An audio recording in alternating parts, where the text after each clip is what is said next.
1. हिंदी साहित्य इतिहास लेखन की पद्धतियाँ। Methods of writing Hindi literary history. Hindi साहित्य का इतिहास लिखने के लिए मुख्य रूप से 4 पद्धतियों मेथड्स का प्रयोग किया गया है। वर्णानुक्रम पद्धति, अल्फाबेटिकल मेथड।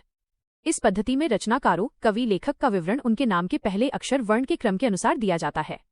जैसे तुलसीदास, चिंतादास और केदारनाथ सिंह भले ही अलग अलग समय के हों, लेकिन इस पद्धति में उनका क्रम केदारनाथ सिंह, चिंतामणि, तुलसीदास होगा। इसे ऐतिहासिक दृष्टि से सही नहीं माना जाता, क्योंकि यह इतिहास न होकर एक शब्दकोश, डिक्शनरी की तरह होता है। गारसा दत्तासी और शिवसिंह सेंगर ने इसका प्रयोग किया था। कालानुक्रम पद्धति, क्रोनोलॉजिकल मेथड। इसमें रचनाकारों का विवरण उनके जन्मतिथि यानी समय काल के क्रम के अनुसार दिया जाता है। इस पद्धति से लिखे गए ग्रंथों को भी अधूरा माना जाता है, क्योंकि ये भी वर्णानुक्रम पद्धति की तरह कवि वृत्त संग्रह मात्र होते हैं। जॉर्ज ग्रियर्सन और मिश्र बंधुओं ने इसका प्रयोग किया था। वैज्ञानिक पद्धति, साइंटिफिक मेथड। इसमें ग्रंथकार निष्पक्ष और तटस्थ रहकर तथ्यों का संकलन करता है और उन्हें क्रमबद्ध रूप से प्रस्तुत करता है। इतिहास लेखन में सिर्फ तथ्यों का संकलन ही नहीं, बल्कि उनकी व्याख्या और विश्लेषण की भी मांग होती है, इसलिए इस पद्धति को भी अपरिपक्व माना गया है। विधेयवादी पद्धति, सोशियोलॉजिकल पॉजिटिविस्टिक मेथड। फ्रेंच विद्वान टेन ने इसे व्यवस्थित सिद्धांत के रूप में स्थापित किया था। टेन ने इसे 3 शब्दों के माध्यम से स्पष्ट किया: जाति, रेस, वातावरण, मिलियू और क्षण विशेष, मोमेंट। इसके अनुसार किसी भी साहित्य के इतिहास को समझने के लिए उससे संबंधित जातीय परंपराओं, राष्ट्रीय और सामाजिक वातावरण तथा सामयिक परिस्थितियों का अध्ययन विश्लेषण आवश्यक है। इसे इतिहास लेखन की सबसे व्यापक और स्पष्ट पद्धति माना गया है। आचार्य रामचंद्र शुक्ल ने सबसे पहले इस पद्धति का प्रयोग किया। 2. साहित्य इतिहास दर्शन, फिलॉसफी ऑफ लिटरेरी हिस्ट्री। जिस प्रकार साहित्य की परंपरा का अध्ययन साहित्य इतिहास लेखन के माध्यम से किया जाता है, उसी प्रकार साहित्य इतिहास लेखन व उसकी परंपरा का अध्ययन साहित्य इतिहास दर्शन करता है। प्रमुख विचारकों के मत। कालीगुंड के अनुसार इतिहास का दर्शन इतिहास और इतिहासकार के विचारों का पारस्परिक तालमेल है। वॉल्टियर के अनुसार इतिहास दर्शन इतिहास के चिंतन की विधि है, जिसमें इतिहासकार ऐतिहासिक घटनाओं को दोहराने की बजाय अपने विषय में चिंतन करता है। हीगल के अनुसार इतिहास घटनाओं का संकलन भर नहीं है, बल्कि घटनाओं के भीतर छिपी कार्य कारण प्रक्रिया की खोज है। 3. साहित्य इतिहास लेखन की परंपरा एवं प्रमुख ग्रंथ, ट्रेडिशन एंड मेजर टेक्स्ट्स। इस्तवार de la littérature andouille et Hindustani, Garcin de Tassy, 1839 ई। ये फ्रेंच भाषा में लिखा गया था। इसमें उर्दू और हिंदी के 738 कवियों का विवरण उनके अंग्रेजी वर्ण के क्रम से दिया गया था, जिसमें केवल 72 कवि हिंदी से संबंधित थे। शिवसिंह सरोज, शिवसिंह सेंगर, 1883 ई। इस ग्रंथ में सर्वप्रथम 1000 से ज्यादा 1003 भाषा कवियों का विवरण दिया गया। इसे हिंदी साहित्य के इतिहास का प्रस्थान बिंदु कहा गया है। The modern vernacular literature of northern Hindustan, George Grierson, 1888 ई। इसे सही अर्थों में हिंदी साहित्य का पहला इतिहास ग्रंथ माना जाता है। इसमें पहली बार कवियों को काल क्रमानुसार वर्गीकृत करते हुए उनकी प्रवृत्तियों को उद्घाटित किया गया था। इन्होंने सर्वप्रथम भक्तकाल 16वीं-17वीं शताब्दी को स्वर्ण युग कहा था। मिश्रबंधु विनोद, मिश्रबंधु 1913-1934 ई। इसमें 4591 कवियों को शामिल किया गया। ग्रियर्सन के बाद काल विभाजन का सुव्यवस्थित श्रेय मिश्रबंधुओं गणेश बिहारी मिश्र, श्याम बिहारी मिश्र, शुकदेव बिहारी मिश्र को जाता है, जिन्होंने संपूर्ण इतिहास को 5 कालों में विभाजित किया। आचार्य रामचंद्र शुक्ल कृत हिंदी साहित्य का इतिहास, 1929 ई। ये ग्रंथ मूलतः हिंदी शब्दसागर की भूमिका के रूप में हिंदी साहित्य का विकास नाम से लिखा गया था। ये हिंदी का सर्वाधिक प्रख्यात इतिहास ग्रंथ है। इसमें रचनाकारों के वृत्त संग्रह की बजाय उनके रचनात्मक वैशिष्ट्य पर अधिक बल दिया गया और विधेयवादी पद्धति का प्रयोग किया गया। हिंदी साहित्य का आलोचनात्मक इतिहास, डॉक्टर रामकुमार वर्मा, 1938 ई। इसमें सिर्फ आदिकाल व भक्तकाल 693 ई से 1693 ई तक की अवधि को ही स्थान मिला है। इन्होंने अपभ्रंश साहित्य के बड़े हिस्से को शामिल कर संधिकाल और चारणकाल नाम दिया। हजारी प्रसाद द्विवेदी के ग्रंथ, 1940-1952 ई। हिंदी साहित्य की भूमिका, 1940, हिंदी साहित्य उद्भव और विकास, 1952 और हिंदी साहित्य का आदिकाल, 1952। आचार्य द्विवेदी ने परंपरा के विकास के रूप में इतिहास को व्याख्यायित किया। 4. हिंदी साहित्य का काल विभाजन एवं नामकरण, पीरियडाइजेशन एंड नेमिंग। विभिन्न विद्वानों द्वारा हिंदी साहित्य के इतिहास को अलग अलग कालों में बांटा गया है। जॉर्ज ग्रियर्सन का काल विभाजन, चारण काल, 15वीं शती का धार्मिक पुनर्जागरण, मलिक मोहम्मद जायसी का प्रेम काव्य, ब्रज का कृष्ण काव्य, मुगल दरबार, तुलसीदास रीतिकाल, तुलसीदास के अन्य प्रवर्ती, 18वीं शताब्दी, कंपनी के शासन में हिंदुस्तान, विक्टोरिया के शासन में हिंदुस्तान, विक्टोरिया के शासन में हिंदुस्तान। मिश्र बंधुओं का काल विभाजन, 1. प्रारंभिक काल, पूर्व प्रारंभिक काल और उत्तर प्रारंभिक काल। 2. माध्यमिक काल, पूर्व माध्यमिक काल और प्रौढ़ माध्यमिक काल। 3. अलंकृत काल, पूर्व अलंकृत काल और उत्तर अलंकृत काल। 4. परिवर्तन काल। 5. वर्तमान काल। आचार्य रामचंद्र शुक्ल का काल विभाजन, 1. वीरगाथा काल, आदिकाल -संवत 1, 05, 01, 375। 2 भक्तकाल पूर्व मध्यकाल माइनस संवत 1-3-7-5-1-7-0-0 3 रीतिकाल उत्तर मध्यकाल माइनस संवत 1-7-0-0-1-9-0-0 4 गद्यकाल आधुनिक काल माइनस संवत 1984। डॉक्टर रामकुमार वर्मा का काल विभाजन प्रारंभिक काल, संधिकाल और चारणकाल, भक्तकाल, रीतिकाल, आधुनिक काल। 1 हिंदी साहित्य इतिहास लेखन की पद्धतियां methods of writing Hindi literary history. Hindi साहित्य का इतिहास लिखने के लिए मुख्य रूप से 4 पद्धतियों मेथड्स का प्रयोग किया गया है। वर्णानुक्रम पद्धति अल्फाबेटिकल मेथड। इस पद्धति में रचनाकारों, कवि, लेखक का विवरण उनके नाम के पहले अक्षर वर्ण के क्रम के अनुसार दिया जाता है। जैसे तुलसीदास, चिंतादास और केदारनाथ सिंह भले ही अलग अलग समय के हों, लेकिन इस पद्धति में उनका क्रम केदारनाथ सिंह, चिंतामणि, तुलसीदास होगा। इसे ऐतिहासिक दृष्टि से सही नहीं माना जाता क्योंकि यह इतिहास न होकर एक शब्दकोश, डिक्शनरी की तरह होता है। गारसा दतासी और शिवसिंह सेंगर ने इसका प्रयोग किया था। कालानुक्रम पद्धति क्रोनोलॉजिकल मेथड। इसमें रचनाकारों का विवरण उनके जन्मतिथि यानी समय काल के क्रम के अनुसार दिया जाता है। इस पद्धति से लिखे गए ग्रंथों को भी अधूरा माना जाता है क्योंकि ये भी वर्णानुक्रम पद्धति की तरह कवि वृत्त संग्रह मात्र होते हैं। जॉर्ज ग्रियर्सन और मिश्र बंधुओं ने इसका प्रयोग किया था। वैज्ञानिक पद्धति साइंटिफिक मेथड। इसमें ग्रंथकार निष्पक्ष और तटस्थ रहकर तथ्यों का संकलन करता है और उन्हें क्रमबद्ध रूप से प्रस्तुत करता है। इतिहास लेखन में सिर्फ तथ्यों का संकलन ही नहीं बल्कि उनकी व्याख्या और विश्लेषण की भी मांग होती है, इसलिए इस पद्धति को भी अपरिपक्व माना गया है। विधेयवादी पद्धति सोशियोलॉजिकल पॉजिटिविस्टिक मेथड।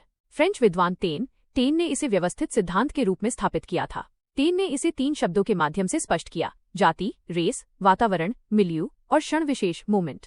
इसके अनुसार किसी भी साहित्य के इतिहास को समझने के लिए उससे संबंधित जातीय परंपराओं, राष्ट्रीय और सामाजिक वातावरण तथा सामयिक परिस्थितियों का अध्ययन विश्लेषण आवश्यक है।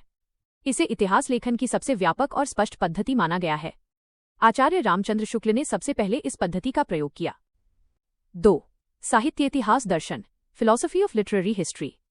जिस प्रकार साहित्य की परंपरा का अध्ययन साहित्य इतिहास लेखन के माध्यम से किया जाता है, उसी प्रकार साहित्य इतिहास लेखन व उसकी परंपरा का अध्ययन साहित्य इतिहास दर्शन करता है।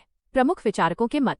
कालीगुंड के अनुसार इतिहास का दर्शन इतिहास और इतिहासकार के विचारों का पारस्परिक तालमेल है। वॉल्टियर के अनुसार इतिहास दर्शन इतिहास के चिंतन की विधि है जिसमें इतिहासकार ऐतिहासिक घटनाओं को दोहराने की बजाय अपने विषय में चिंतन करता है। हीगल के अनुसार इतिहास घटनाओं का संकलन भर नहीं है बल्कि घटनाओं के भीतर छिपी कार्य कारण प्रक्रिया की खोज है। 3 साहित्य इतिहास लेखन की परंपरा एवं प्रमुख ग्रंथ ट्रेडिशन एंड मेजर टेक्स्ट्स। इस्तवार de la littérature andouille et Hindustani Garcin de Tassy 1839 ई। ये फ्रेंच भाषा में लिखा गया था। इसमें उर्दू और हिंदी के 738 कवियों का विवरण उनके अंग्रेजी वर्ण के क्रम से दिया गया था, जिसमें केवल 72 कवि हिंदी से संबंधित थे। शिवसिंह सरोज, शिवसिंह सेंगर 1883 ई। इस ग्रंथ में सर्वप्रथम 1000 से ज्यादा 1003 भाषा कवियों का विवरण दिया गया। इसे हिंदी साहित्य के इतिहास का प्रस्थान बिंदु कहा गया है। The modern vernacular literature of northern Hindustan George Grierson 1888 ई। इसे सही अर्थों में हिंदी साहित्य का पहला इतिहास ग्रंथ माना जाता है। इसमें पहली बार कवियों को कालक्रमानुसार वर्गीकृत करते हुए उनकी प्रवृत्तियों को उद्घाटित किया गया था।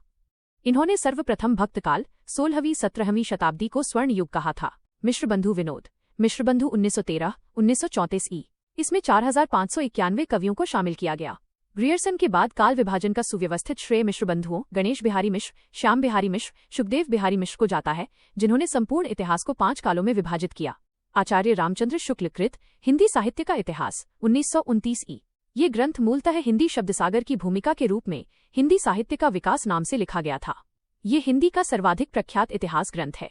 इसमें रचनाकारों के वृत्त संग्रह की बजाय उनके रचनात्मक वैशिष्ट्य पर अधिक बल दिया गया और विधेयवादी पद्धति का प्रयोग किया गया। हिंदी साहित्य का आलोचनात्मक इतिहास डॉक्टर रामकुमार वर्मा 1938 ई। इसमें सिर्फ आदिकाल व भक्तकाल 693 ई से 1693 ई तक की अवधि को ही स्थान मिला है। इन्होंने अपभ्रंश साहित्य के बड़े हिस्से को शामिल कर संधिकाल और चारणकाल नाम दिया। हजारी प्रसाद द्विवेदी के ग्रंथ 1940-1952 ई। हिंदी साहित्य की भूमिका 1940, हिंदी साहित्य उद्भव और विकास 1952 और हिंदी साहित्य का आदिकाल 1952। आचार्य द्विवेदी ने परंपरा के विकास के रूप में इतिहास को व्याख्यायित किया। 4 हिंदी साहित्य का काल विभाजन एवं नामकरण पीरियडाइजेशन एंड नेमिंग। विभिन्न विद्वानों द्वारा हिंदी साहित्य के इतिहास को अलग अलग कालों में बांटा गया है। जॉर्ज ग्रियर्सन का काल विभाजन चारणकाल 15वीं शती का धार्मिक पुनर्जागरण, मलिक मोहम्मद जायसी का प्रेम काव्य, ब्रज का कृष्ण काव्य, मुगल दरबार, तुलसीदास रीतिकाल, तुलसीदास के अन्य परवर्ती 18वीं शताब्दी, कंपनी के शासन में हिंदुस्तान, विक्टोरिया के शासन में हिंदुस्तान, विक्टोरिया के शासन में हिंदुस्तान, मिश्र बंधुओं का काल विभाजन। 1. प्रारंभिक काल, पूर्व प्रारंभिक काल और उत्तर प्रारंभिक काल। 2. माध्यमिक काल, पूर्व माध्यमिक काल और प्रौढ़ माध्यमिक काल। 3. अलंकृत काल, पूर्व अलंकृत काल और उत्तर अलंकृत काल। 4. परिवर्तन काल। 5. वर्तमान काल। आचार्य रामचंद्र शुक्ल का काल विभाजन। 1. वीरगाथा काल, आदिकाल माइनस संवत 1-05-01-375। 2. भक्तकाल, पूर्व मध्यकाल माइनस संवत 1-375-1700। 3. रीतिकाल, उत्तर मध्यकाल माइनस संवत 1-700-1900। 4. गद्यकाल, आधुनिक काल माइनस संवत 1984। डॉक्टर रामकुमार वर्मा का काल विभाजन। प्रारंभिक काल, संधिकाल और चारणकाल, भक्तकाल, रीतिकाल, आधुनिक काल। हिंदी साहित्य का इतिहास से आचार्य शुक्ल ने अपने ग्रंथ के वक्तव्य में आदिकाल के नामकरण पर विचार किया है। आदिकाल में भाषा के आधार पर मुख्यतः 2 प्रकार की रचनाएं मिलती हैं, अपभ्रंश की और देशभाषा बोलचाल की। इसी आधार पर शुक्ल जी ने आदिकाल का विभाजन किया है, अपभ्रंश काव्य और देशभाषा काव्य। इनके अंतर्गत केवल 12 ग्रंथों को ही साहित्यिक मानते हुए इस प्रकार वर्गीकृत किया है। अपभ्रंश काव्य विजयपाल रासो, हम्मीर रासो, कीर्तिलता, कीर्ति पताका। देशभाषा काव्य खुमान रासो, बीसलदेव रासो, पृथ्वीराज रासो, जयचंद प्रकाश, जयमयंक जसचंद्रिका, परमाल रासो, आल्हा का मूल रूप, खुसरो की पहेलियां आदि और विद्यापति पदावली। उपर्युक्त 12 पुस्तकों के आधार पर ही आदिकाल का नामकरण वीर गाथा काल करते हुए लिखा। इनमें से अंतिम 2 तथा बीसलदेव रासो को छोड़कर सब ग्रंथ वीर गाथात्मक ही हैं, अतः आदिकाल का नाम वीर गाथा काल ही रखा जा सकता है। शुक्ल जी ने आदिकाल को 4 प्रकरणों अध्यायों के अंतर्गत विवेचित किया है। प्रकरण 1 सामान्य परिचय, प्रकरण 2 अपभ्रंश काव्य, प्रकरण 3 देशभाषा काव्य, प्रकरण 4 फुटकल रचनाएं। प्रकरण 1 सामान्य परिचय। प्रकरण 1 में आदिकाल के आरंभ, अवधि और उसकी 2 मूल विशेषताओं का वर्णन किया है। प्राकृत भाषा की 3 अवस्थाएं मानी जाती हैं। प्रथम अवस्था को पाली, दूसरी को प्राकृत और अंतिम अवस्था को अपभ्रंश कहा जाता है। आचार्य शुक्ल के अनुसार प्राकृत की अंतिम अपभ्रंश अवस्था से ही हिंदी साहित्य का आविर्भाव माना जा सकता है। उस समय जैसे गाथा कहने से प्राकृत का बोध होता था, वैसे ही दोहा या दूहा कहने से अपभ्रंश या प्रचलित काव्य भाषा का पद्य समझा जाता था। आचार्य शुक्ल ने अपभ्रंश के लिए प्राकृताभास हिंदी, प्राकृत की अंतिम अवस्था और पुरानी हिंदी जैसे शब्दों का प्रयोग किया है। अपभ्रंश या प्राकृताभास हिंदी के पद्यों का सबसे पुराना पता तांत्रिक और योगमार्गी बौद्धों सिद्धों की सांप्रदायिक रचनाओं के भीतर विक्रम की 7वीं शताब्दी के अंतिम चरण में लगता है। मुंज और भोज के समय संवत 1050 के लगभग तो ऐसी अपभ्रंश या पुरानी हिंदी का पूरा प्रचार शुद्ध साहित्य या काव्य रचनाओं में भी पाया जाता है। अतः हिंदी साहित्य का आदिकाल संवत 1050 से लेकर संवत 1375 तक अर्थात महाराज भोज के समय से लेकर हम्मीरदेव के समय के कुछ पीछे तक माना जा सकता है। हालांकि प्रथम सिद्ध सरहपा का समय राहुल सांकृत्यायन के अनुसार सामान्यतः 769 ई स्वीकार किया जाता है, किंतु शुक्ल जी ने उनका समय 633 ई विसंपत 690 माना है। अतः इसी आधार पर उन्होंने 8वीं शताब्दी की बजाय 7वीं शताब्दी से सिद्धों की रचनाओं में अपभ्रंश के पद्यों की प्राप्ति को माना है। जनश्रुति इस काल का आरंभ और पीछे ले जाती है और संवत 770 में भोज पूर्व पुरुष राजा मान के सभासद पुष्य नामक किसी बंदीजन का दोहों में एक अलंकार ग्रंथ लिखना बताती है दे शिवसिंह सरोज, पर इसका कहीं कोई प्रमाण उपलब्ध नहीं है। प्रायः लोक में प्रचलित बोलचाल की भाषा और साहित्य की भाषा में अंतर रहा है। अपभ्रंश भी उस समय की ठीक बोलचाल की भाषा नहीं थी जिस समय की रचनाएं मिलती हैं, बल्कि उस समय के कवियों की भाषा थी।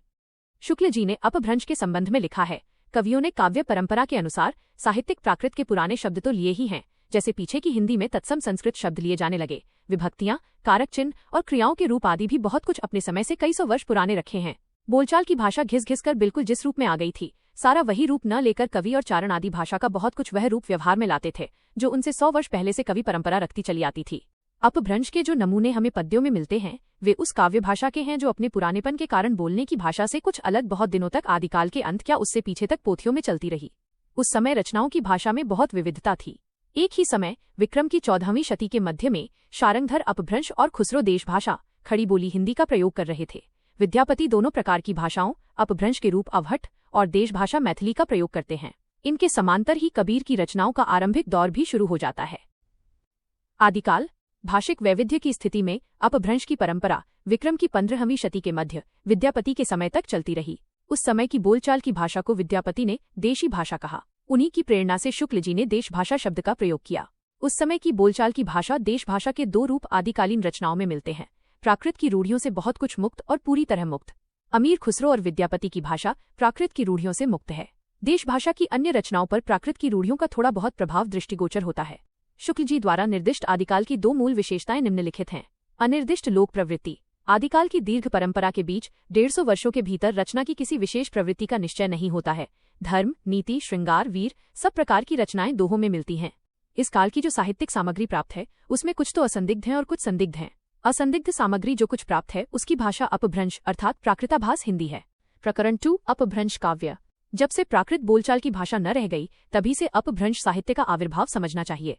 पुरानी प्रचलित काव्य भाषा अपभ्रंश में नीति, श्रृंगार, वीर आदि की कविताएं तो चली ही आती थीं। जैन और बौद्ध धर्माचार्य अपने मतों की रक्षा और प्रचार के लिए भी इसमें उपदेश आदि की रचना करते थे। प्राकृत से बिगड़कर जो रूप बोलचाल की भाषा ने ग्रहण किया वो भी आगे चलकर कुछ पुराना पड़ गया और काव्य रचना के लिए रूढ़ हो गया। अपभ्रंश नाम उसी समय से चला। जब तक भाषा बोलचाल में थी तब तक वह भाषा या देश भाषा ही कहलाती रही। जब वह भी साहित्य की भाषा हो गई तब उसके लिए अपभ्रंश शब्द का व्यवहार होने लगा। अपभ्रंश के नाम का इतिहास इस प्रकार है। भरत मुनि ने अपभ्रंश नाम न देकर देश भाषा ही कहा है। वरुचि के प्राकृत प्रकाश में उल्लेख नहीं है। अपभ्रंश नाम पहल बल्भी के राजा धारसेन द्वितीय के शिलालेख में मिलता है, जिसमें उसने अपने पिता गुहसेन विसम 650 के पहले को संस्कृत, प्राकृत और अपभ्रंश तीनों का कवि कहा है। भामह ने तीनों भाषाओं का उल्लेख किया। बाण ने हर्षचरित में संस्कृत कवियों के साथ भाषा कवियों का भी उल्लेख किया। जैन, सिद्ध एवं नाथों का वर्णन इसी प्रकरण में किया गया है, किंतु शुक्ल जी की स्पष्ट मान्यता है। अपभ्रंश की पुस्तकों में कई तो जैनों के धर्म तत्व निरूपण ग्रंथ हैं जो साहित्य की कोटि में नहीं आती और जिनका उल्लेख केवल यह दिखाने के लिए ही किया गया है कि अपभ्रंश भाषा का व्यवहार कब से हो रहा था। उनकी रचनाएं सिद्धों व नाथों की तांत्रिक विधान, योग साधना, आत्मनिग्रह, श्वास निरोध, भीतरी चक्रों और नाड़ियों की स्थिति, अंतर्मुख साधना के महत्व इत्यादि की सांप्रदायिक शिक्षा मात्र हैं। जीवन की स्वाभाविक अनुभूतियों और दशाओं से उनका कोई संबंध नहीं, अतः वे शुद्ध साहित्य के अंतर्गत नहीं आती। उनको उसी रूप में ग्रहण करना चाहिए जिस रूप में ज्योतिष, आयुर्वेद आदि के ग्रंथ। सिद्धों व नाथों की रचनाओं का वर्णन दो कारणों से किया है, भाषा और सांप्रदायिक प्रवृत्ति और उसके संस्कार की परंपरा। कबीर आदि संतों को नाथपंथियों से जिस प्रकार साखी और बानी शब्द मिले उसी प्रकार साखी और बानी के लिए बहुत कुछ सामग्री और सधुक्कड़ी भाषा भी। जैन, सिद्ध व नाथों के अलावा अपभ्रंश के सामान्य साहित्य की सामग्री का उल्लेख उनके संग्रहकर्ताओं और रचयिताओं के इस क्रम से किया गया है। हेमचंद्र, सोमप्रभ सूरी, जैनाचार्य मेरुतुंग, विद्याधर, शारंगधर, हम्मीर रासो और विद्यापति की कीर्तिलता एवं कीर्ति पताका। जैन ग्रंथकारों में देवसेन ग्रंथ, श्रावकाचार, दब सहाव पयास, द्रव्य स्वभाव प्रकाश और पुष्पदंत ग्रंथ आदि पुराण, उत्तर पुराण का ही उल्लेख शुक्ल जी ने किया है। इनके अतिरिक्त पीछे की परंपरा के उदाहरण स्वरूप श्रुति पंचमी कथा, योगसार, जसहर चर्यु और नय कुमार चर्यु का नाम भर दिया है। चरित काव्य या आख्यान काव्य के लिए अधिकतर चौपाई दोहे की पद्धति ग्रहण की गई है। चौपाई दोहे की यह परंपरा हम आगे चलकर सूफियों की प्रेम कहानियों में, तुलसी के रामचरितमानस में तथा छत्रप्रकाश, ब्रजविलास, सबल सिंह चौहान के महाभारत इत्यादि अनेक आख्यान काव्यों में पाते हैं। सिद्ध बौद्ध धर्म ने धीरे धीरे तांत्रिक रूप धारण कर लिया था। तब उसमें 5 ध्यानी बुद्धा और उनकी शक्तियों के अतिरिक्त अनेक बोधिसत्वों की भावना की गई जो सृष्टि का परिचालन करते हैं। आगे बौद्ध धर्म से ही वज्रयान शाखा निकलती है। बौद्ध धर्म से निकली वज्रयान शाखा के तांत्रिक योगियों को सिद्ध कहा गया। सिद्धों की संख्या 84 मानी गई है। राजशेखर ने कर्पूर मंजरी में भैरवानंद के नाम से एक ऐसे ही सिद्ध योगी का समावेश किया है। बिहार के नालंदा और विक्रमशिला नामक प्रसिद्ध विद्यापीठ इनके अड्डे थे। बख्तियार खिलजी ने इन दोनों स्थानों को जब उजाड़ा तब से ये तितर बितर हो गए। बहुत से भोट आदि अन्य देशों को चले गए। वज्रयान बौद्ध धर्म का विकृत रूप था। इसमें सिद्धि प्राप्ति के लिए मद्य तथा स्त्री, विशेषतः डोमिनी रजकी आदि का, जिसे शक्ति योगिनी या महामुद्रा कहते थे, योग या सेवन आवश्यक था। इसी से सिद्धों ने महासुखवाद का प्रवर्तन किया। महासुख वो दशा बताई गई जिसमें साधक शून्य में इस प्रकार विलीन हो जाता है जिस प्रकार नमक पानी में। इस दशा का प्रतीक खड़ा करने के लिए युगनद्ध, स्त्री पुरुष का आलिंगनबद्ध जोड़ा की भावना की गई। प्रज्ञा और उपाय के योग से महासुख दशा की प्राप्ति मानी गई। इसे आनंद स्वरूप ईश्वरत्व ही समझिए। निर्वाण के 3 अवयव ठहराए गए, शून्य, विज्ञान और महासुख। निर्वाण के सुख का स्वरूप ही सहवास सुख के समान बताया गया। प्रथम सिद्ध सरहपा सहज जीवन पर बहुत बल देते थे। इसी से वज्रयान शाखा को सहजयान भी कहा जाता है। सिद्ध सिद्धियों और विभूतियों के लिए प्रसिद्ध थे। लोग इन्हें अलौकिक शक्ति संपन्न समझते थे। जनता पर सिद्धों का प्रभाव विक्रम की 10वीं शताब्दी से ही पाया जाता है, जो मुसलमानों के आने पर पठानों के समय तक कुछ बना रहा। सिद्धों ने ऋजु सीधा दक्षिण मार्ग को छोड़कर बंक टेढ़ा वाम मार्ग अपनाने का उपदेश दिया।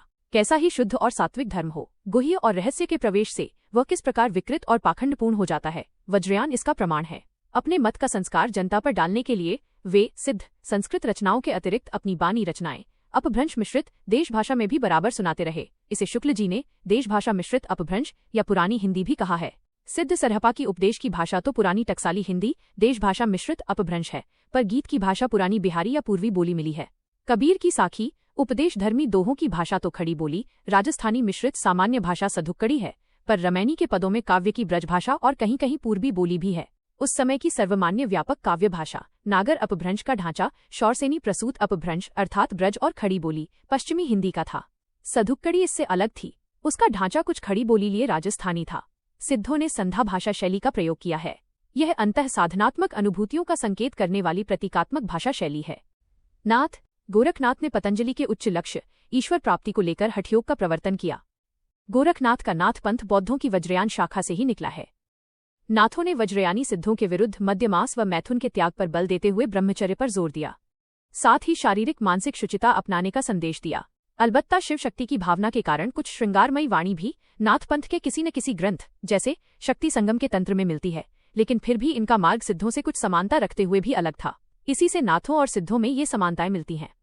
दोनों नाद और बिंदु के योग से जगत की उत्पत्ति मानते थे। बाह्य पूजा विधान तीर्थाटन आदि को व्यर्थ मानते हुए अंतर्मुखी साधना पर बल दिया। घट में ही बुद्ध है, जोई जोई पिंडे सोई ब्रह्मांडे। अपने को रहस्यदर्शी मूल ज्ञान के ज्ञाता प्रदर्शित करने के लिए वे शास्त्र पंडितों और विद्वानों को फटकारना जरूरी समझते थे। सद्गुरु का माहात्म्य दोनों में बहुत अधिक था। दोनों ने जाति पाति का विरोध किया। शुक्ल जी ने लिखा, 84 सिद्धों में बहुत से मछुए चमार धोबी डोम कहार लकड़हारे दर्जी तथा बहुत से शूद्र कहे जाने वाले लोग थे, अतः जाति पाति के खंडन तो वे आप ही थे। नाथ संप्रदाय भी जब फैला तब उसमें भी जनता की नीची और अशिक्षित श्रेणियों के बहुत से लोग आए जो शास्त्र संपन्न न थे। सिद्धों ने घर के भीतर चक्र नाड़ियां शून्य देश आदि मानकर साधना करने की बात फैलाई और नाद बिंदु सुरती निर्ति ऐसे शब्दों की उद्धरणी करना सिखाया। यही परंपरा अपने ढंग पर नाथपंथियों ने भी जारी रखी। योग संबंधी अंतर्मुखी साधना के कारण दोनों ने संधा भाषा शैली का प्रयोग किया। ध्यान रहे कि नाथों की भाषा सिद्धों से भिन्न थी, जिसका आगे वर्णन किया जाएगा। सिद्धों का प्रभाव भारत के पूर्वी भाग बिहार से लेकर असम ओडिशा व बंगाल तक में था। नाथों ने देश के पश्चिमी भागों राजपूताने और पंजाब को अपना क्षेत्र बनाया। पंजाब में नमक के पहाड़ों के बीच बालनाथ योगी का स्थान बहुत दिनों तक प्रसिद्ध रहा। जायसी की पद्मावत में बालनाथ का टीला आया है। नाथों की संख्या 9 मानी जाती है। ये कान की लौ में बड़े बड़े छेद करके स्फटिक के भारी भारी कुंडल पहनते हैं, इससे कनफटे कहलाते हैं। जिस प्रकार सिद्धों की संख्या 84 प्रसिद्ध है, उसी प्रकार नाथों की संख्या 9। अब भी लोग नवनाथ और 84 सिद्ध कहते सुने जाते हैं। महाराष्ट्र के संत ज्ञानदेव ने खुद को गोरखनाथ की शिष्य परंपरा में कहा है। आदिकाल शुक्ल जी ने गोरखनाथ का गुरु मत्स्येंद्रनाथ और मत्स्येंद्रनाथ का गुरु जलंधरनाथ को माना है। सब बातों पर विचार करने से हमें ऐसा प्रतीत होता है कि जलंधर ने ही सिद्धों से अपनी परंपरा अलग की और पंजाब की ओर चले गए। वहां कांगड़े की पहाड़ियों तथा स्थानों में रमते रहे। पंजाब का जलंधर शहर उन्हीं का स्मारक जान पड़ता है। गोरखनाथ ने हिंदू मुस्लिम के विद्वेष भाव को दूर करके साधना का एक सामान्य मार्ग निकालने की संभावना समझी थी। वे इसका संस्कार अपनी शिव परंपरा में भी छोड़ गए थे। उनकी हठयोग साधना ईश्वरवाद को लेकर चली थी तथा उसमें मुस्लिम धर्म में वर्जित मूर्ति पूजा और बहुदेवोपासना की आवश्यकता न थी, इसलिए मुसलमानों के लिए भी आकर्षण था। इतिहास से इस बात का पता लगता है कि महमूद गजनवी के भी कुछ पहले सिंध और मुल्तान में भी कुछ मुसलमान बस गए थे, जिनमें कुछ सूफी भी थे। बहुत से सूफियों ने भारतीय योगियों से प्राणायाम आदि की क्रियाएं भी सीखीं, इसका उल्लेख मिलता है। अतः गोरखनाथ चाहे विक्रम की 10वीं शताब्दी में हुए हों, चाहे 13वीं में, उनका मुसलमानों से परिचित होना अच्छी तरह माना जा सकता है, क्योंकि जैसा कहा जा चुका है, उन्होंने अपने पंथ का प्रचार पंजाब और राजपूताने की ओर किया। पश्चिमी भाग में सक्रियता के कारण नाथों ने वहीं राजपूताना व पंजाब की भाषा को अपनाया। साथ ही मुस्लिम को भी अपनी बानी सुनाने के लिए खड़ी बोली का समावेश किया, क्योंकि उनकी बोली अधिकतर दिल्ली के आसपास की खड़ी बोली थी। इस प्रकार नाथों ने परंपरा साहित्य की काव्य भाषा, जिसका ढांचा नागर अपभ्रंश या ब्रज का था, से अलग सधुक्कड़ी भाषा का प्रयोग किया। सधुक्कड़ी का ढांचा खड़ी बोली लिए राजस्थानी का था। नाथों की देश भाषा की इन पुस्तकों में पूजा तीर्थाटन आदि के साथ हज नमाज आदि का भी उल्लेख मिलता है, जैसे काफिरबोध में। इतिहास और जनश्रुति से इस बात का पता लगता है कि सूफी फकीरों और पीरों के द्वारा इस्लाम को जनप्रिय बनाने का उद्योग भारत में बहुत दिनों तक चलता रहा। पृथ्वीराज के पिता के समय में ख्वाजा मोइनुद्दीन के अजमेर आने और अपनी सिद्धि का प्रभाव दिखाने के गीत मुसलमानों में अब तक गाए जाते हैं। चमत्कारों पर विश्वास करने वाली भोली भाली जनता के बीच अपना प्रभाव फैलाने में इन पीरों और फकीरों को सिद्धों और योगियों से मुकाबला करना पड़ा, जिनका प्रभाव पहले से जमा चला आ रहा था। भारतीय मुसलमानों के बीच विशेषतः सूफियों की परंपरा में ऐसी अनेक कहानियां चलीं, जिनमें किसी पीर ने किसी सिद्ध या योगी को करामात में पछाड़ दिया।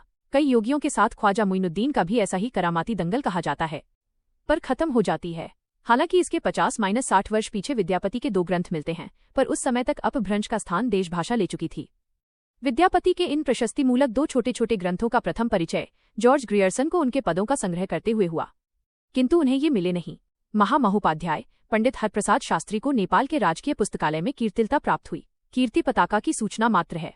कीर्तिलता की रचना बीच बीच में देश भाषा के पद्य रखते हुए अपभ्रंश भाषा के दोहा, चौपाई, छप्पय, छंद गाथा आदि छंदों में की गई है। विद्यापति के अपभ्रंश की दो विशेषताएं हैं। यह पूर्वी अपभ्रंश है, प्रायः देश भाषा कुछ अधिक लिए है और उसमें तत्सम संस्कृत शब्दों का वैसा बहिष्कार नहीं है। वह प्राकृत की रूढ़ियों से उतनी अधिक बंधी नहीं है। ज्यों-ज्यों काव्य भाषा अपभ्रंश से देश भाषा की ओर अधिक प्रवृत्त होती गई, त्यों-त्यों तत्सम संस्कृत रखने में संकोच भी घटता गया। शारंगधर के पद्यों और कीर्तिलता में इसका प्रमाण मिलता है। काव्य रचना के लिए भाषा अपभ्रंश से देश भाषा की ओर उन्मुख हो रही थी, जिससे भाषा में लगातार बदलाव देखने को मिलता है। विशेष रूप से अपभ्रंश के 3 रूप मिलते हैं। पुरानी व्यापक काव्य भाषा, इसका ढांचा शौरसेनी प्रसूत अपभ्रंश अर्थात ब्रज और खड़ी बोली पश्चिमी हिंदी का था। सिद्धों की भाषा यही थी। सधुक्कड़ी, इसका ढांचा खड़ी बोली लिए राजस्थानी का था। नाथों ने इसे प्रयोग किया। शारंगधर और विद्यापति की प्राकृत की रूढ़ियों से लगभग मुक्त होने की प्रक्रिया की शुरुआत का परिचय देती भाषा। इसका सर्वाधिक प्रधान लक्षण तत्सम शब्दों के प्रयोग में घटता संकोच था। अन्य शुक्ल जी के अनुसार अपभ्रंश की रचनाओं की परंपरा लगभग 1340 ई में शारंगधर ग्रंथ शारंगधर पद्धति और हम्मीर रासो प्रकरण 3 देश भाषा काव्य वीर गाथा काल। इस प्रकरण में देश भाषा उसमें रचित रासो काव्य और 7 ग्रंथों का विवेचन किया गया है। ये 7 ग्रंथ इस प्रकार हैं: खुमान रासो, दलपत विजय, बीसल देव रासो, नरपति नाल, पृथ्वीराज रासो, चंदबरदाई, जयचंद प्रकाश भट्ट केदार, जयमयंक जस चंद्रिका, मधुकर कवि, परमाल रासो, जगनिक और रणमल्ल छंद श्रीधर। शुक्ल जी द्वारा अपने ग्रंथ के आरंभ में दी गई 12 पुस्तकों की सूची में से 8 को देश भाषा काव्य में रखा गया था, जिनमें से 6 का वर्णन इस प्रकरण में किया गया है। शेष 2 विद्यापति की पदावली और खुसरो की पहेलियां आदि को प्रकरण 4 फुटकल रचनाएं में स्थान दिया गया है। इसका कारण उनमें विषय वस्तु एवं भाषा संबंधी भिन्नता है। आदिकाल प्रशस्ति काव्य को ही रासो कहा गया। इसे शुक्ल जी ने आदिकाल के प्रकरण 1 में ही स्पष्ट करते हुए लिखा था। राजाश्रित कवि और चारण जिस प्रकार नीति श्रृंगार आदि के फुटकल दोहे राजसभाओं में सुनाया करते थे, उसी प्रकार अपने आश्रयदाता राजाओं के पराक्रमपूर्ण चरित्रों या गाथाओं का वर्णन भी किया करते थे। यही प्रबंध परंपरा रासो के नाम से पाई जाती है, जिसे लक्ष्य करके इस काल को हमने वीरगाथा काल कहा है। गुप्त साम्राज्य के ध्वस्त होने पर हर्षवर्धन मृत्यु संवत 704 के उपरांत भारत का पश्चिमी भाग ही भारतीय सभ्यता और बलवैभव का केंद्र हो रहा था। कन्नौज, अजमेर, अनहिलवाड़ा आदि बड़ी बड़ी राजधानियां उधर ही प्रतिष्ठित थीं। उधर की भाषा ही शिष्ट मानी जाती थी और कवि चारण उसी भाषा में रचना करते थे। प्रारंभिक काल का जो साहित्य रासो हमें उपलब्ध है, उसका आविर्भाव उसी भूभाग में हुआ। हर्षवर्धन के बाद केंद्रीय सत्ता न रहने से छोटे छोटे राज्य खुद को स्वतंत्र घोषित कर चुके थे। लड़ाई आम हो गई थी। कभी साम्राज्यवादी इच्छा से तो कभी कभी शौर्य प्रदर्शन मात्र से ही लड़ाई मोल ली जाती थी। बीच बीच में मुसलमानों विदेशी आक्रांताओं के हमले भी होते रहते थे। इस प्रकार जिस समय से हमारे हिंदी साहित्य का अभ्युदय होता है, वो लड़ाई भिड़ाई का समय था, वीरता के गौरव का समय था। ऐसे में केवल वीर गाथाओं की उन्नति ही संभव थी। राजा भोज की सभा में खड़े होकर राजा की दानशीलता का लंबा चौड़ा वर्णन करके लाखों रुपए पाने वाले कवियों का समय बीत चुका था। राजदरबारों में शास्त्रार्थों की वो धूम नहीं रह गई थी। पांडित्य के चमत्कार पर पुरस्कार का विधान भी ढीला पड़ गया था। उस समय तो जो भाट या चारण किसी राजा के पराक्रम, विजय, शत्रुकन्या हरण आदि का अत्युक्तिपूर्ण, अतिशयोक्तिपूर्ण आलाप करता या रण क्षेत्रों में जाकर वीरों के हृदय में उत्साह की उमंगे भरा करता था, वही सम्मान पाता था। प्रशस्ति मूलक काव्य वीर गाथाओं की मुख्य विशेषताएं इस प्रकार हैं। 2 रूपों में मिलता है, प्रबंध काव्य के साहित्यिक रूप में और वीर गीतों बैलेट्स के रूप में। वीररस के पद्य प्रचलित छंद दोहे की बजाय प्रायः छप्पे में लिखे जाते थे। यूरोप की वीर गाथाओं की तरह ही मुख्य विषय युद्ध और प्रेम रहा। इस प्रकार इन काव्यों में श्रृंगार का भी मिश्रण रहता था, पर गौण रूप में प्रधान वीर रस ही होता था। प्रधान रस वीर ही रहता था। श्रृंगार केवल सहायक के रूप में रहता था। जहां राजनीतिक कारणों से भी युद्ध होता था, वहां भी उन कारणों का उल्लेख न कर कोई रूपवती स्त्री ही कारण कल्पित करके रचना की जाती थी। जैसे शहाबुद्दीन के यहाँ से एक रूपवती स्त्री का पृथ्वीराज के यहाँ आना ही लड़ाई की जड़ लिखी गई है। हम्मीर पर अलाउद्दीन की चढ़ाई का भी ऐसा ही कारण कल्पित किया गया है। आश्रित कवि अपने राजाओं के शौर्य आदि गुणों का अतिशयोक्तिपूर्ण वर्णन करते थे। इससे इन काव्यों में प्रथानुमूल कल्पित घटनाओं की बहुत अधिक योजना रहती थी। रासो काव्य के प्रायः सभी ग्रंथों की सामग्री की प्रामाणिकता संदिग्ध है। कुछ ग्रंथ तो अप्राप्य ही हैं, और जो प्राप्त भी हैं उनकी सामग्री का बहुत सा हिस्सा बाद का जोड़ा हुआ मालूम पड़ता है। इस फेरफार का एक कारण शुक्ल जी ने रेखांकित किया है। भट्ट चारण जीविका के विचार से उन्हें अपने उत्तराधिकारियों के पास भी छोड़ जाते थे। उत्तरोत्तर भट्ट चारणों की परंपरा में चलते रहने से उनमें हेरफेर भी बहुत कुछ होता रहा। बीसल देव रासो के निर्माण काल को इस प्रकार प्रस्तुत किया गया है। 12 से बहुतरा मझारी, जेठ बदी नवमी बुधवारी, नाल्ह रसायन आरंभई, शारदा तूठी ब्रह्मकुमारी। 12 से बहुतरा का स्पष्ट अर्थ वीसम 1212 है। बीसल देव रासो में 4 खंड हैं। ये काव्य लगभग 2000 चरणों में समाप्त हुआ है। इसकी कथा का सार यों है। खंड 1, मालवा के भोज परमार की पुत्री राजमती से सांभर के बीसल देव का विवाह होना। खंड 2, बीसल देव का राजमती से रूटकर उड़ीसा की ओर प्रस्थान करना तथा वहां 1 वर्ष रहना। खंड 3, राजमती का विरह वर्णन तथा बीसलदेव का उड़ीसा से लौटना। खंड 4। भोज का अपनी पुत्री को अपने घर लिवा ले जाना तथा बीसलदेव का वहां जाकर राजमती को फिर चित्तौड़ लाना। दिए हुए संबंध के विचार से कवि अपने नायक का समसामयिक जान पड़ता है, पर वर्णित घटनाएं विचार करने पर बीसलदेव के बहुत पीछे की लिखी जान पड़ती हैं, जबकि उनके संबंध में कल्पना की गुंजाइश हुई होगी। ये घटनात्मक काव्य नहीं है, वर्णनात्मक है। इसमें 2 ही घटनाएं हैं, बीसलदेव का विवाह और उनका उड़ीसा जाना। इनमें से पहली बात तो कल्पना प्रसूत प्रतीत होती है। बीसलदेव से 100 वर्ष पहले ही धार के प्रसिद्ध परमार राजा भोज का देहांत हो चुका था, अतः उनकी कन्या के साथ बीसलदेव का विवाह किसी पीछे के कवि की कल्पना ही प्रतीत होती है। उस समय मालवा में भोज नाम का कोई राजा नहीं था।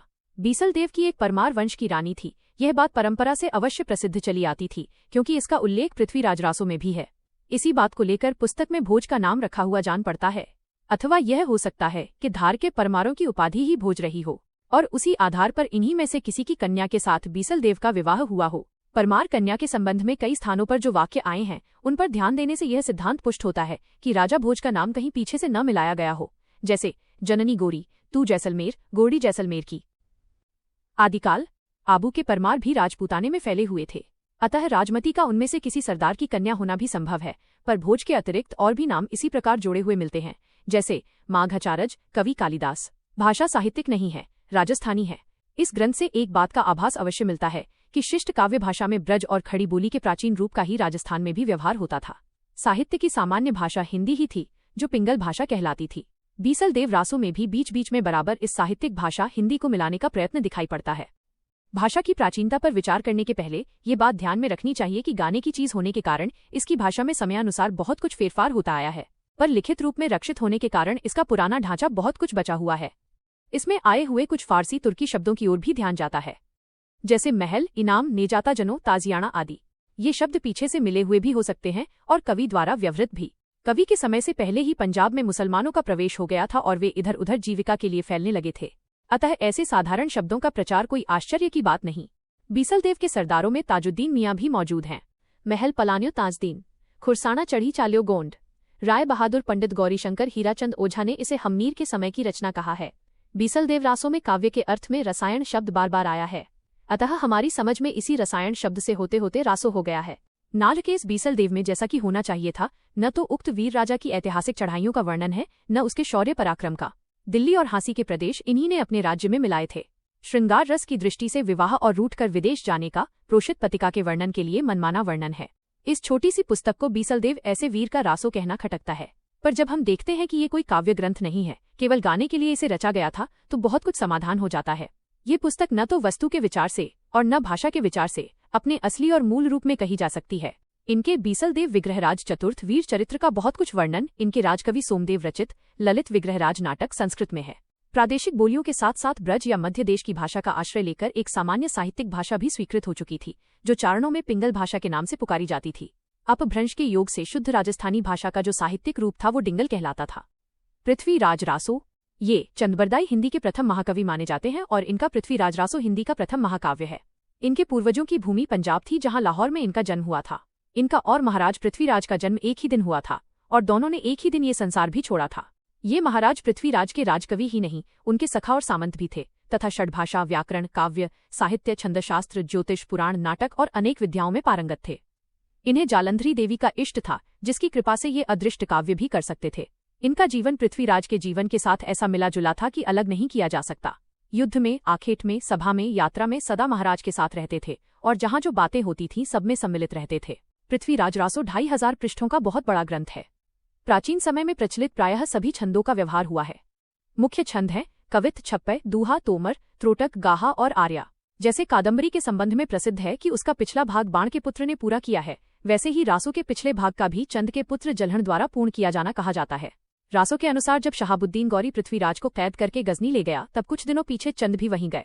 जाते समय कवि ने अपने पुत्र जल्हण के हाथ में रासो की पुस्तक देकर उसे पूर्ण करने का संकेत किया।